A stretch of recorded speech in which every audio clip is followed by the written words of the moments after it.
विक्रम सम्वत 2079 साल जेठ 27 गते शुक्रबारका दिन निर्जला एकादशी परेको छ। यो तुलसीको दल राख्ने पवित्र दिनमा गर्ने कार्यहरू के हुन् त यसको महत्त्वको चर्चा गर्न आज म उपस्थित भएको छु। अवश्यमेव तपाईले यो दिन निर्जला एकादशीको व्रत गर्नुपर्छ है।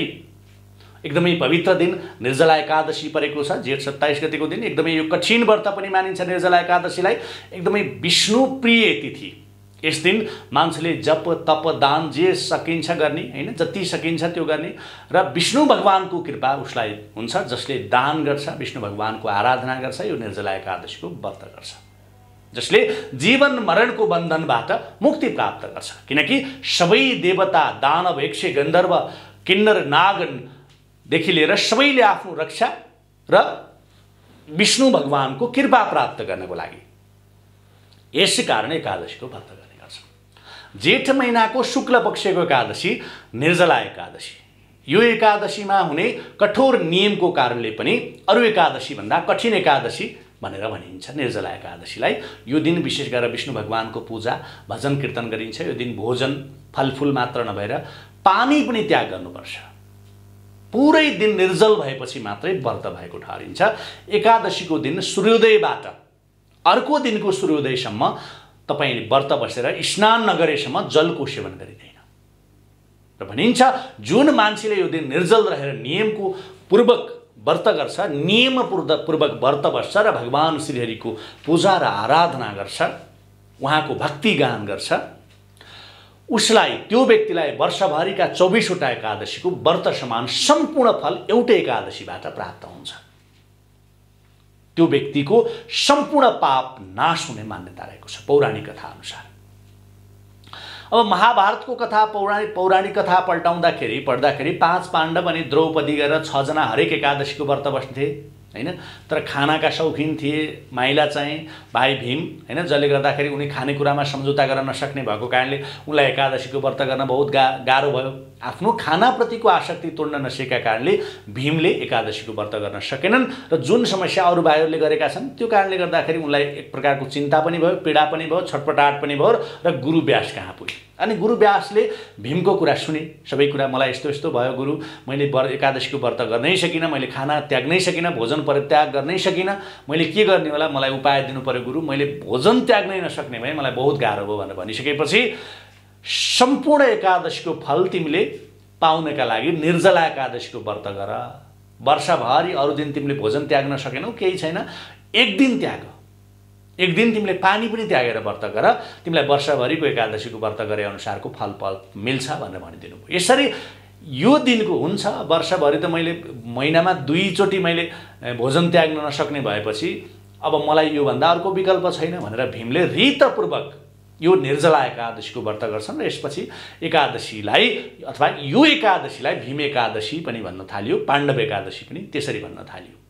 जेठ शुक्ल एकादशीका रूपमा यो निर्जला एकादशीको व्रत पश्चात द्वादशीको दिनमा बिहान उठेर चोखो भएर दान पुण्य गरेर मात्रै भोजन लिनुपर्छ। यो एकादशीको दिन भगवान विष्णुको कीर्तन गर्नुपर्छ। भजनको विशेष महत्त्व छ, त्यसकारणले सबै परिवार मिलेर भजन कीर्तन गर्ने, विष्णु भगवानको कथा श्रवण गर्ने हैन, एकादशीको महात्म्य सुन्ने, व्रत कथा श्रवण गर्नु पनि बहुत राम्रो हुन्छ।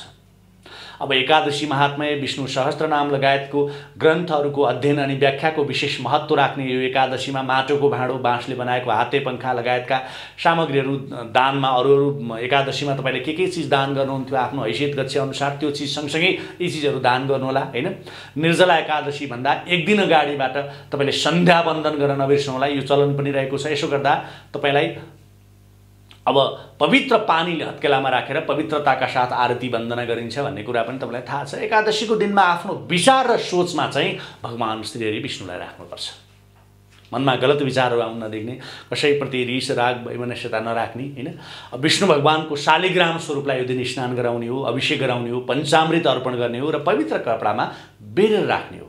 यो दिन भगवान विष्णु र माता लक्ष्मीको आसन बनाएर पूजा स्थानलाई सजाउने हो, सफा तरिकाले सजाउनु पर्यो हैन। सबैभन्दा पहिला भगवान गणेशको पूजा गर्ने अनि भगवान विष्णुसँगै माता लक्ष्मीको आह्वान गर्ने, भगवान विष्णुलाई स्नान गराउने। अनि यदि तपाईसँग दक्षिणावर्ती शङ्ख छ भने त्यो शङ्खमा पञ्चामृत राखेर भगवान विष्णुलाई स्नान गराउनु सर्वश्रेष्ठ मानिन्छ। फेरि तपाईले यसरी स्नान गराउनु भयो भने त तपाईलाई अझ राम्रो हुन्छ। यो सबैभन्दा उत्तम कुरा हो।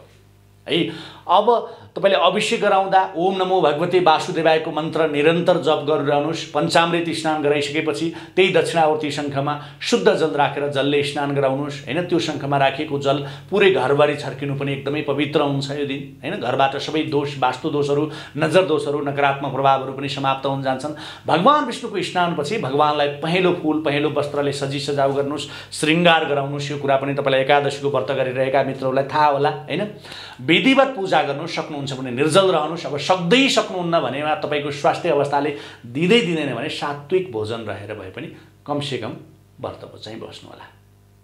जप ध्यान चाहिँ सकेसम्म गर्नुहोस्। बिहान सम्पूर्ण काम सकेपछि, पूजापाठ सकेपछि आफ्नो मठमा सफा गरेर नयाँ माटो थपेर पुरानो तुलसी यदि सुकेको छ भने त्यसलाई त्यहाँबाट हटाएर नयाँ दल राख्न सक्नुहुन्छ। अथवा अन्यत्र तुलसी मठमा नभएर मठ बाहिर कुनै एउटा मलिलो उर्वर जमिनमा भए पनि त्यो राखेर ठुली एकादशीमा ल्याएर रोपौँला भनेर त्यहाँ राख्न पनि बिउ राख्न सक्नुहुन्छ। दल मन्जरी तपाईँले राख्नुहोस्। पुरानो तुलसी मरेको छैन भने, हरियै छ भने त्यसलाई उखेल्ने काम चाहिँ नगर्नुहोला। त्यसलाई नै सफा राख्नुहोस्।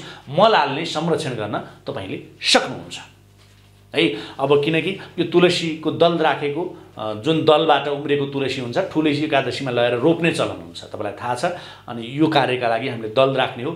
विचार सात्विक राख्नुहोस् र मन सात्विक राख्नुहोस्। अनि मन, वचन र कर्मले पूर्ण रूपले निष्ठतापूर्वक भक्तिमा मन लगाउनुहोस्। विष्णु भगवानको पूजा आराधना गर्नुहोस्। तपाईलाई अवश्यमेव यो जीवन लगायत अर्को जन्ममा पनि शुभफल प्राप्त हुनेछ। हामीले अघिल्लो जन्ममा राम्रो कर्म गर्न सकेनौँ, प्रारब्ध राम्रो भएन, त्यसकारणले यो जन्ममा हामीले यति दुःख पाएका छौँ, यति कष्ट भएका छौँ। त्यसकारणले कमसेकम अर्को जन्म पनि यसै गरी दुःख भोग्न नपरोस्। हामी अब जन्म मरणको चक्रबाट मुक्ति पाउने भन्ने कुरा त त्यस्तै हो। हामीले किनकि यो गृहस्थ जीवन चलाउने बहानामा यति धेरै पाप गरेका छौँ, यति धेरै दुराचारी भएका छौँ कि हाम्रो पापको कटनी कसरी होला खै, त्यो त गाह्रो छ। हामीले यो गृहस्थ जीवनमा धेरै खालका कुविचारहरू राखेर कुपाप चक्रभित्र अल्झिएर अल्मलिएर हिँडेका छौँ। त्यो कारणले गर्दा कमसेकम अर्को जन्मलाई साच्न सकियो, कमाउन सकियो भने त सकिन्छ भने त जन्म मरणकै चक्रबाट मुक्ति पाउन पाए बहुत राम्रो हुन्थ्यो। जन्मिँदै मर्दै फेरि जन्मिँदै फेरि मर्दै कति दुःख छ हैन। हरेक योनिमा जन्म लियो, फेरि हुर्कियो, बढ्यो, फेरि मर्यो, अर्को जन्ममा फेरि अर्को योनिमा प्रवेश गर्यो हैन। अब योबाट मुक्ति पाउन पाए त राम्रो हुन्थ्यो। त्यसका लागि हामीले अपनाउनु पर्ने विधि विधानहरूलाई हामीले जोड्न पाए हैन। त्यो विधि विधानलाई अपनाउन पाए त बहुत राम्रो हुन्थ्यो। त्यो नसके पनि कमसेकम पनि एकादशीको व्रत र आमा बाबुको सेवा सँगै आफूले गर्न सकिने भगवानप्रति भक्ति भाव, आफूले कमाएको केही प्रतिशत रकम दान पुण्यको कर्ममा लगाएर अर्को जन्मलाई बाटो सुरक्षित राख्न सकियो भने आफैलाई हो। यी कुराहरू ख्याल राखौँ। एकादशीको व्रत बस्नुहोस्। कमसेकम एकादशीको नियमित व्रत बस्दै आउनु भएको छ भने झन् राम्रो भइहाल्यो। भएको छैन, तपाईँले बस्न सक्नु भएको छैन, आफ्नो परिस्थिति छ, स्वदेश विदेशमा हुनुहुन्छ, विभिन्न कारणहरू छन् भने पनि कमसेकम यो निर्जला एकादशीको व्रत बस्नुहोस् र आफ्नो पापको कटौती गर्नुहोस्। ल त विशेष सकियो। अर्को भिडियोमा अर्को विषयवस्तुका साथ समुपस्थित हुनेछु। अहिले भने यो भिडियोबाट बिट मार्ने अथवा बिदा हुने अनुमति माग्छु। ओम नमो भगवते वासुदेवाय।